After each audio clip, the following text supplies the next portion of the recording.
Welcome to the podcast, Amazing Tales from Off and On Connecticut's Beaten Path, and I'm your host, Mike Allen. During World War II, the U.S. Army ran a top-secret operation in Virginia that dealt with prisoners of war, both Americans held overseas as well as high-ranking German and Italian prisoners who were brought here for interrogation. Now, we only know about it thanks to a few soldiers who were finally cleared to share their stories more than a half-century later. One of the top leaders at Fort Hunt was Connecticut native Silvio Bedini, and here to tell us about it is Peter Bedini, Silvio's son. Just wait until you hear about this operation and also the James Bond-like tactics employed to help our POWs in Europe. Peter will be along in a moment with his gripping story. This week's trivia question: this material gave a small Connecticut village its name, after the village became the top international producer of it in the 18 and 1900s. What's the material and the name of the village? Well, stick around after the main program for the answer, because then you'll know the topic for next week's show. Amazing Tales from Off and On Connecticut's Beaten Path is brought to you by our sponsor, Yale New Haven Health. When people need the best quality health care, there's a reason they turn to Yale New Haven Health. In 1826, Yale New Haven Hospital became Connecticut's very first hospital. They were the first hospital in the U.S. to use chemotherapy. Yale New Haven was the first to introduce insulin pumps for diabetic patients, and they introduced the world's first intensive care unit for newborns. For more information about Yale New Haven Health, visit ynhhs.org. That's ynhhs.org. I'm going to hazard a guess that most of you have never heard of Post Office Box 1142. It was a top-secret operation during World War II based at Fort Hunt in Virginia. It was so secret that they referred to it by its mailing address, which was Post Office Box 1142. The operation was so secret as well that few people outside the very top echelon at the Pentagon even knew it existed. An overview of it is that there were two sections, MISX and MISY.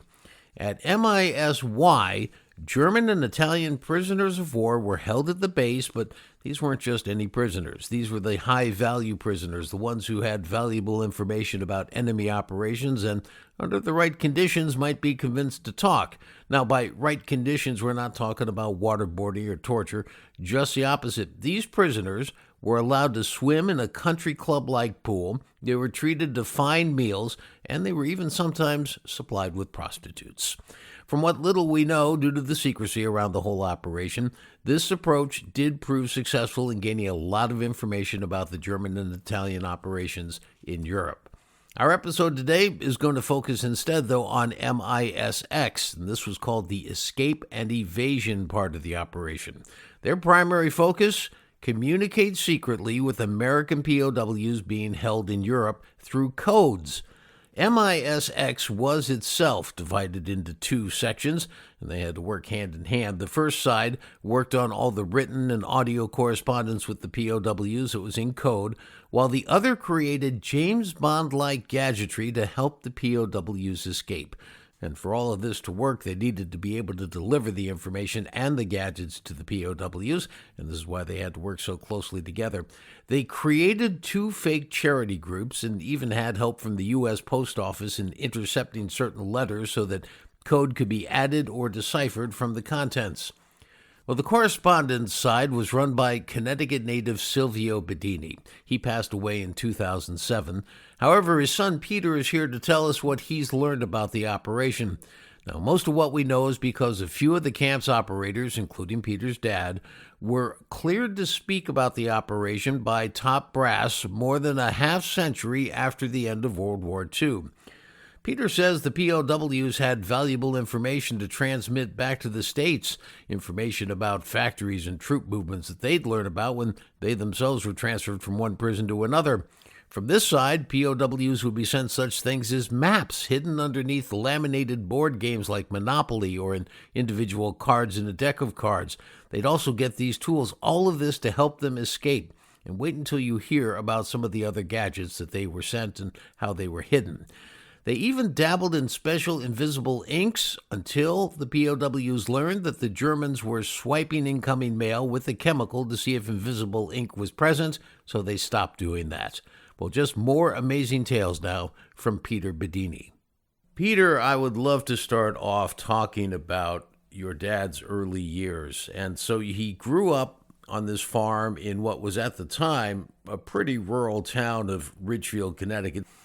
And when he was a youngster going to school at age 9, he had to get surgery. And it was in the recovery from surgery that something very interesting happened. Could you tell us that story?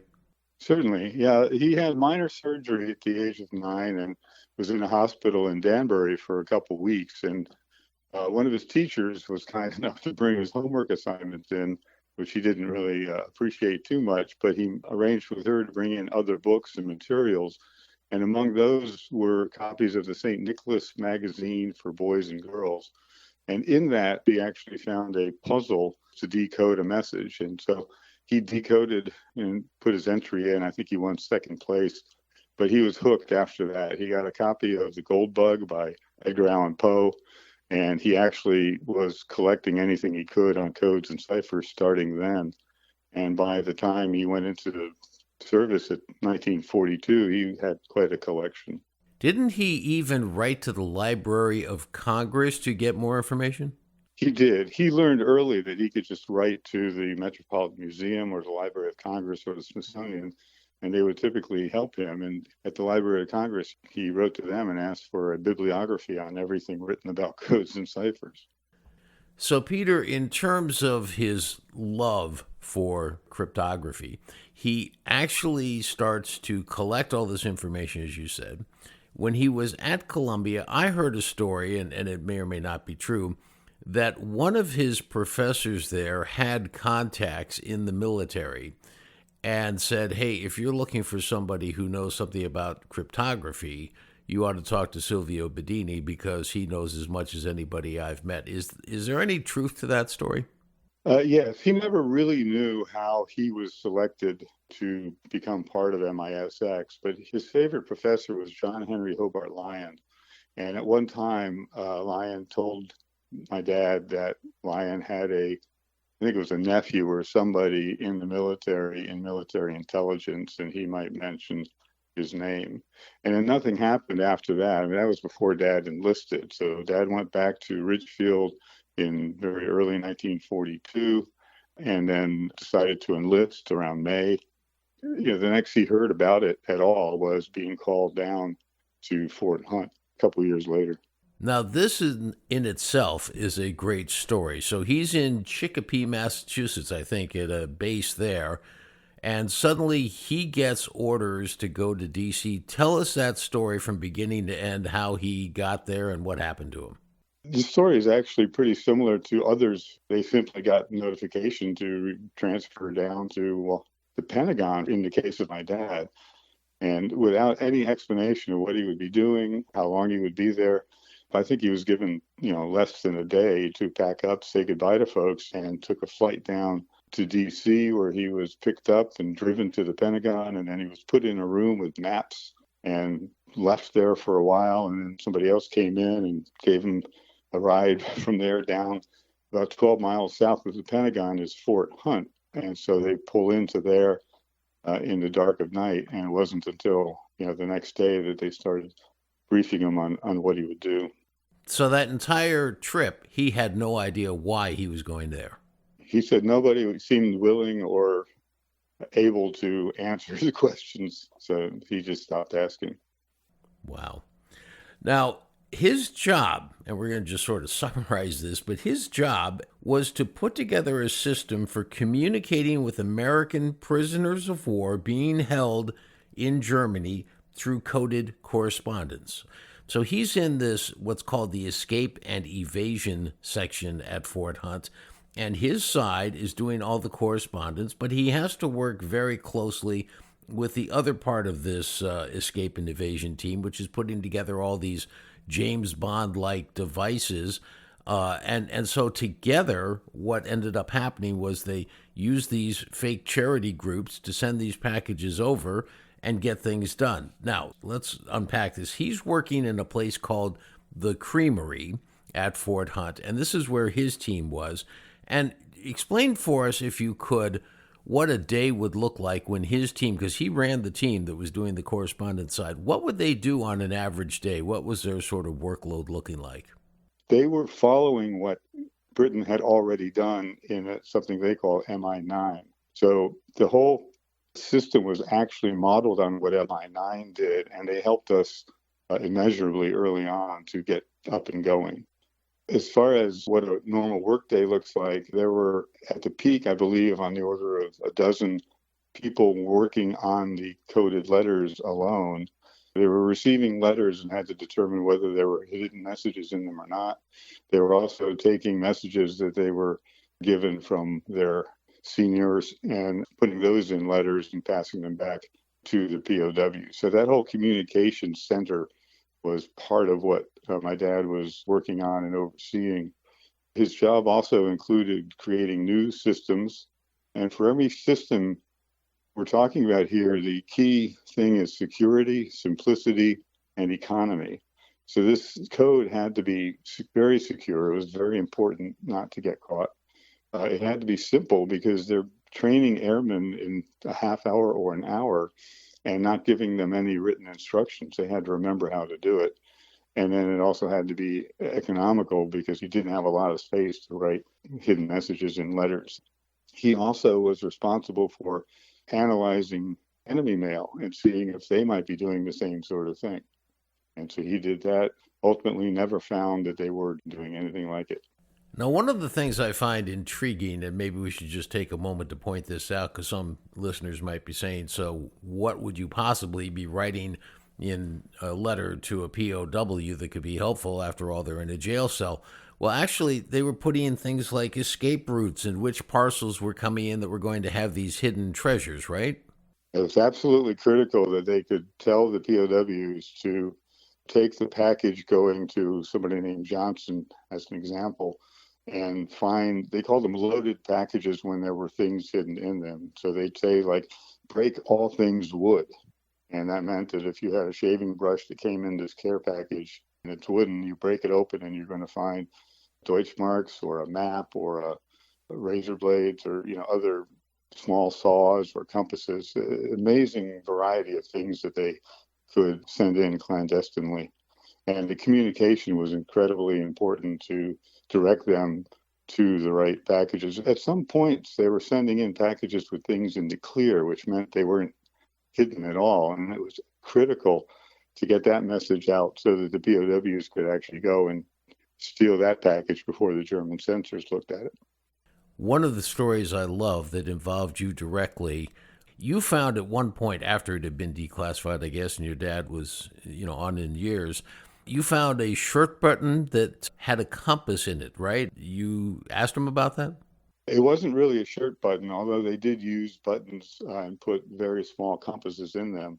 But I found a very small compass that Dad confirmed was, the sort of compass that would be hidden in a shaving brush or something, of that size.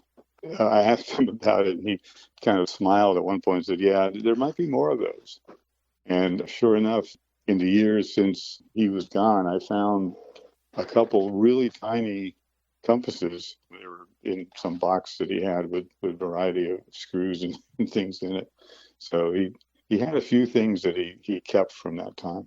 One of the things I also found fascinating, because when I was first reading up on this, I read that there were radio receivers built into cribbage boards, and I actually found a photo showing the electrical wiring hidden inside them, which is just fascinating. But the more interesting part to me is that as you would move the cribbage, I don't know what you call it, but the pieces along the board into different holes, you would be able to receive Morse code messages from the BBC if you had the cribbage piece in the right holes. Is that true? The pins in a cribbage board, I think they're usually wooden, but in this case, they were metal because they were, by putting a pin in, you were connecting that to, let's say, the antenna line. So you would take a pin, you would connect it to your metal bunk or something to be an antenna, and you'd put it in a designated spot, and then you would take another pin and you would move it to tune it.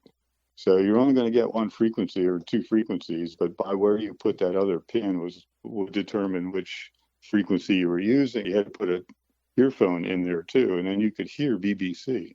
After the middle of 43, they were sending coded messages in spoken word transcripts that the Voice of America was sending out.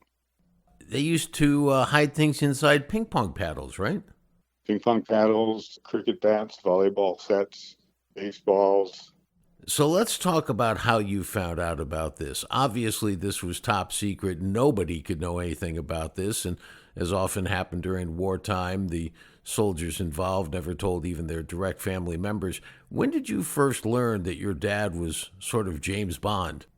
I developed an interest in codes and ciphers because of the books he had, and in particular, the Gold Bug story by Edgar Allan Poe.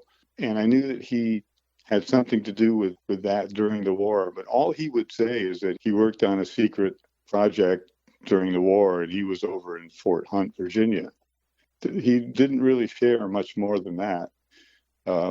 After he passed away, I went and I started doing research, and I found in the National Archives the original signature that he has on the oath that he and others took never to talk about this again.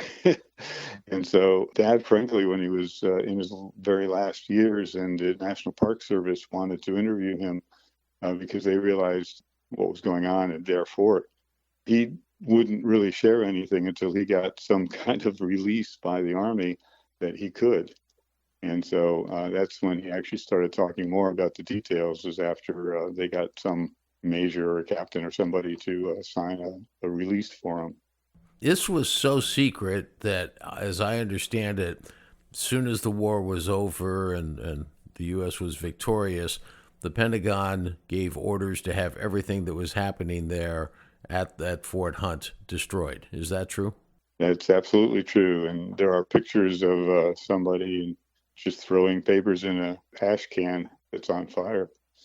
The wisdom of it is questionable. It makes it much harder to find the whole story because there are some things that weren't destroyed and they've been declassified, but there's a lot missing. Unfortunately, we've lost all the people that were involved in it. I don't know if there's anybody left who was actually in MISX. I think in the 1990s, the Army wanted to learn about what was going on in World War II because they realized that they had destroyed most of the information. So they found a few people who were still around, including my dad, and they interviewed them. And that interview was originally secret, but then I seem to remember seeing part of it on TV. So I'm wondering what they did with that. I understand from an interview you did, I think, with NPR, where you said that your dad had a television show that he particularly liked to watch, and it was Hogan's Heroes. That's true. The family would watch it. He would chuckle and chortle because he said that as far as hiding things and clandestine microphones and things like that, it was very similar to what MISX was doing. He didn't want to in any way lighten the impression of POWs. I mean, it's a very serious thing. But from the point of view of having a show showing them hiding microphones or getting messages in unusual ways, he thought that somebody from MISX must have advised on that show. As incredible as what your father did during the war, what he did after the war was equally impressive in many, many ways. He ends up getting tapped to go to Washington, D.C. in a completely different role. And if you would tell us the story of how that came about and where he ended up working. Certainly. Instead of going back to Columbia, he went back to Richfield to help run the Bedini Company with his brother. This was a landscaping and construction company. As he would go around checking on the men and the different jobs, he would stop into junk shops in Richfield and in the vicinity, and he didn't have a lot of money at all, but he would pick up unusual things for a couple dollars. He started collecting, and he wasn't collecting for monetary value at all. He was collecting for the historical value, especially if it's something he didn't know what it was. He would start doing research and figure out what it was, who used it, how, and why. One thing that he did that got the attention of the Smithsonian later on is he became an expert and had a collection on early American colonial surveying instruments. which very few people knew about. He would start publishing about these things in various magazines, and he came to the attention of the folks at the Smithsonian, who happened to be planning a new building that they called the Museum of History and Technology, which is now called the National Museum of American History. And so they brought him down to be a curator in that building when it opened. And he very soon after that became the assistant director and then deputy director of the museum. Silvio Bedini and his team work saved an unknown number of POWs by helping them escape. The exact number, unclear and unknown since all the records were destroyed.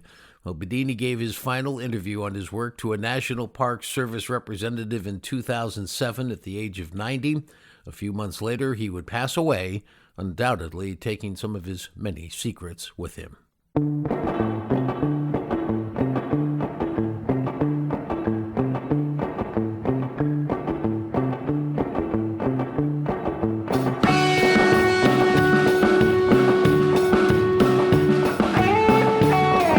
Well, that wraps up this episode of Amazing Tales from Off and On Connecticut's Beaten Path. Today, Fort Hunt is a public park that you can visit on the Potomac River in Virginia. If you visit, you're not going to see the Creamery building where Silvio Bedini and his team worked, or the nearby warehouse building where all those incredible gadgets were made. They, like most of the background of Project Post Office Box 1142, were destroyed after World War II to keep the top-secret program a mystery. I want to thank our guest for today's program, Peter Bedini, son of Silvio Bedini. The answer to this week's trivia question, the question was, this material gave a small Connecticut village its name after that village became the top international producer of it in the 18 to 1900s. What's the material and the name of the village? Well, the answer is ivory, where products made from it occurred in the village of Ivoryton. Next week on Amazing Tales CT, we're going to have the incredible story of how this village grew from just 10 houses to the status of international ivory monopoly and supplied piano keys and other products for decades. Amazing Tales from Off and On Connecticut's Beaten Path is a production of True North Associates, LLC. This is Mike Allen. Be safe and please stay healthy.